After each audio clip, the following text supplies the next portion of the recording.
Hey guys, it's Marissa from Imagine This, an art and music studio, and today we are going over this week's lesson for our pre-art class. Our pre-art class is our first class and youngest class here at Imagine This, ages 2 to 5. But once again, anyone is welcome to join. Today we are going to be making some Easter decorations, and here are the materials that you will need. You will need some glue, it can be Elmer's, can be stick, whatever you have, paper plates, paper. We're using watercolor paper, but you're welcome to use any kind of paper you have around the house. Pencil, a hole puncher. If you don't have a hole puncher, you can just use scissors. Some ribbon. If you don't have ribbon, you can use string or an elastic band.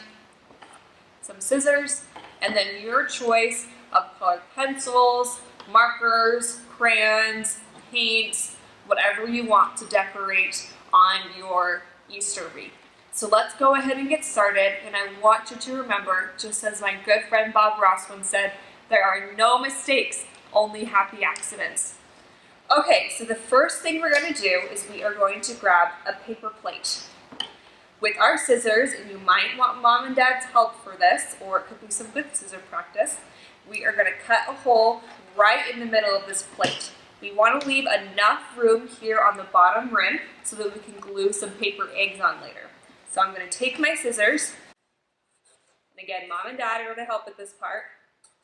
Stab a hole, maybe about an inch inward.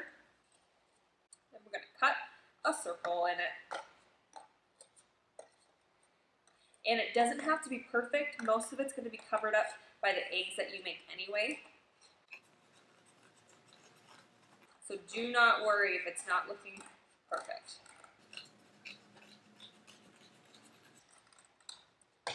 Okay, so it should look something like this. Again, very much not perfect, got some rough edges.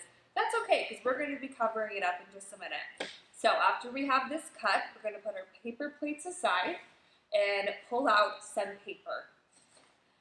With this part, you're welcome to either freehand with a pencil, or if you want to print off some pictures of Easter eggs off of the computer, but we're going to draw an egg shape. Just do the best that you can. And then we're going to cut out maybe about 10 or 12. They can all be the same size. They can be bigger, smaller. You want to have a variety and so forth. Then we're going to ask for mom and dad's help again and cut these out.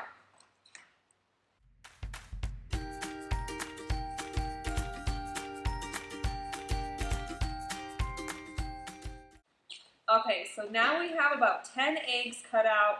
They're different sizes. Some are big, some are small, whatever you would like. And now comes the really fun part. This is when you can choose, again, markers, paint, colored pencils, and you are going to design each egg uniquely. You want them all to look a little bit different from each other. So I think I'm going to choose to use some markers and color.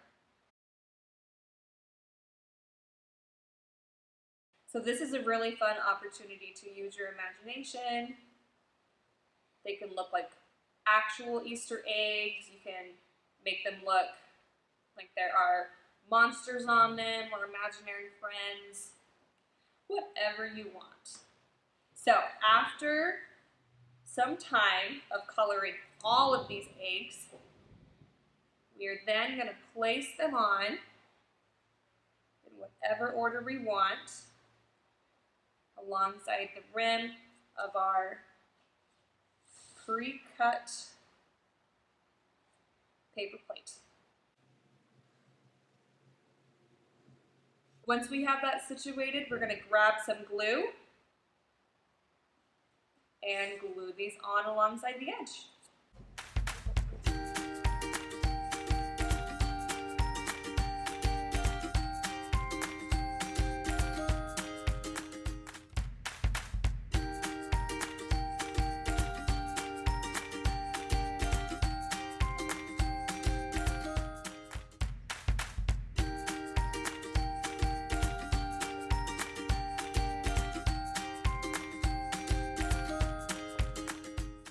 so once you're finished gluing, it might look something like this.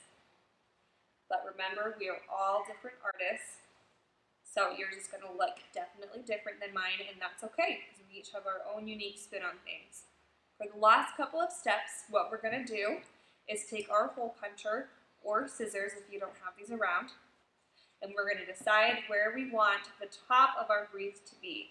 You can imagine it hanging up here, or maybe over here on this side. I kind of liked it with the bunny being here at the top. So I'm gonna get my hole puncher, probably with Mom and Dad's help again. Just punch a hole right up there at the top where I want the top to be. Next, I'm going to grab some ribbon or string, whatever you have that you can hang this up. You can decide how long I want this to be. I want it just hanging short. I'm going to stick the ribbon in one end.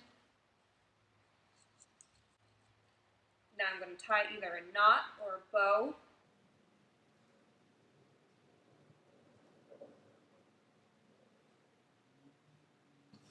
I think I might even curl these a little bit with the scissors. So I'm just running the one end of the scissor with my thumb. Again, this is for parents to do. Just make it curly and cute like that.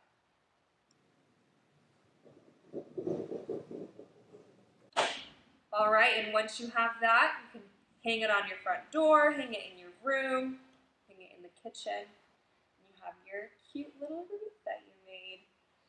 All right, we'd love to see pictures of your guys' creation. Have some fun. See you later.